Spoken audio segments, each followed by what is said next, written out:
Peace, peace. This is Star with the Star Bloom. So I wanted to quickly share the message that I basically went on live to try to share this morning. Y'all, these birds are so beautiful. They sound amazing. And I've been sitting with this message because I recognize that there's so many layers to it. And a lot of times being online, we get so caught up. In basically we be nursing wombs with remedies, and spirit basically has been putting me at a rate of recognizing how we get to basically build beyond that space, how we don't have to be like our foremothers who basically took that thing for the thing that they had, for the problem, you know, the issue that they had. You know, like my grandma would say stuff like, go get my stuff for my leg, go get my stuff for my arm, go get that bottle in there. You know, we would have these remedies that never actually suited us because we would be nursing symptoms and not actually treating the onset of events and actually getting the cure. And a lot of things, if not all, have cures. You know, we just have to be at a rate. And this is not medical advice, okay?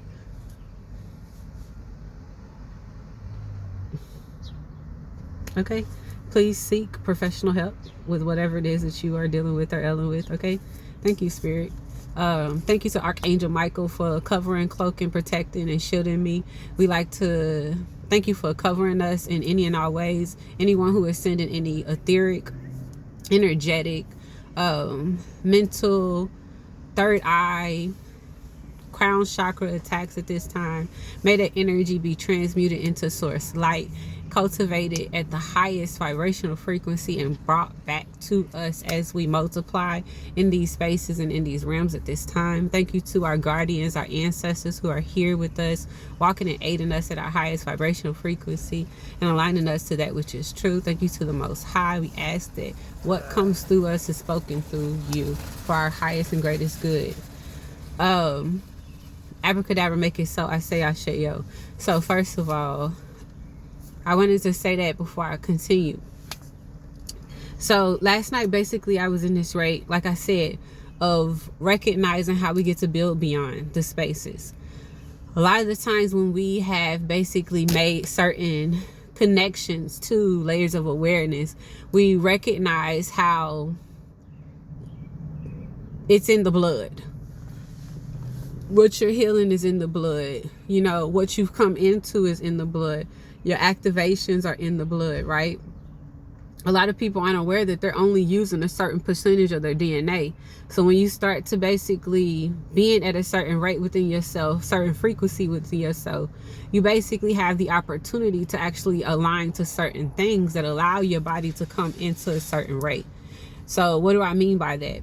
A lot of the times we aren't aware that what we're calling in isn't really about our true desire in calling it in. It be about our capacity to be able to hold it, which is why I'm always speaking about the nervous system and basically learning, because I was taught, I didn't know this stuff before, y'all, okay? I was taught, you know, that a lot of the times it's your nervous system that's completely out of whack. Even when you come into contact with the thing that it is that you truly, truly believe yourself to be, you know, worthy of, right? You have these things that will shut down based off of, you know, scar tissue, based off of muscle memory, that basically call your body to go into this, you know, distress kind of thing, you know. And when I came into the conversation, I basically came into it by studying the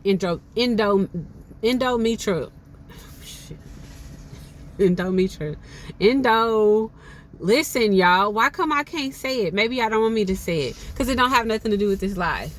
But I know that y'all know what I'm talking about. It's basically the scar tissue that starts to basically grow outside of the womb. However, it's not something that's just found in women, even though it's mostly associated with the uterus, with the womb. It literally, it goes beyond the pelvic. You can find it in your tissue. You can find it moving throughout your organs. You can find it in your lungs. It could be in your brain, so on and so forth. And I learned so much about that. That was where the conversation started with me at in meditation. But I basically came into awareness that a lot of it has to do with the mitochondrial DNA, with the mother's DNA in the body, and how it gets so misrepresented, how it's not acknowledged. And a lot of the times, especially even when you look at that word endometrius, what in the world, y'all? I can't say it. I can't say it. Okay, I can't say it. Why come I can't say it? All right. Anyways, y'all, listen, guys. I don't got no shame. I'm not about to stop this. I'm gonna keep on recording it. Okay, because this is my second time recording it. But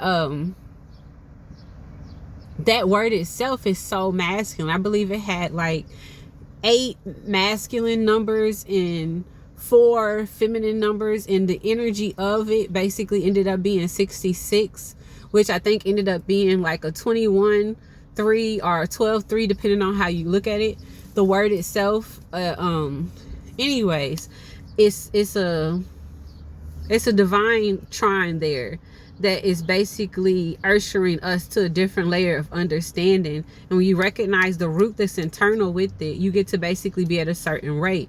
But a lot of the times when we try to take on healing our mother wounds, and not just our specific mother in general, but our mothers, because we came from the womb, endometriosis, whatever, however the hell you say it, okay? It's even found in fetal tissue. It could be even found like in the actual baby in gestation. So it's like, to recognize that it's a primordial issue, okay? You get to be at this rate of recognizing that it's something deeper there. So when you go through the processes of trying to heal it, and you're dealing with the rate of them basically trying to alter, you know, the quality of herbs, all right, the access to true herbalists, you know, getting beyond, you know, the TikTok medicines and the Instagram medicines and stuff like that, actually being able to have the true wellness and understanding of how to actually go through the proper protocols when you're administering these things, when you're taking these things, to truly address them. How do you go through the proper organs and the channels to make sure that you're not adding flow to things that are actually calcified, that could shut other things down, that could take you out, right? So on and so forth, right? There's this rate of clarity that we get to be within that you could be taught just by going into meditation and sit with yourself and be with your spirit team. And what they taught me last night was that there's a certain rate of abandonment that is being attacked. Why is this important, y'all? With me, because I deal with the inner child so heavily, because I recognize how much power that lives there with me. I recognize that this is a trigger that basically has been used to basically cultivate certain areas of trauma that may be still lying dormant, that may be still running active on the subconscious.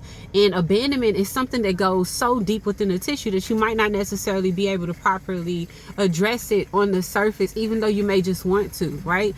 Addressing on the surface looks like, well, I'm okay, I've accepted it. However, your acceptance might not necessarily allow you to be at this rate where you allow yourself to be supported in the ways that you desire to be supported. Your acceptance might be on the surface, but your body might not necessarily be willing to take and accept the thing that you might not necessarily be ready to perceive. What does this look like? Continuing.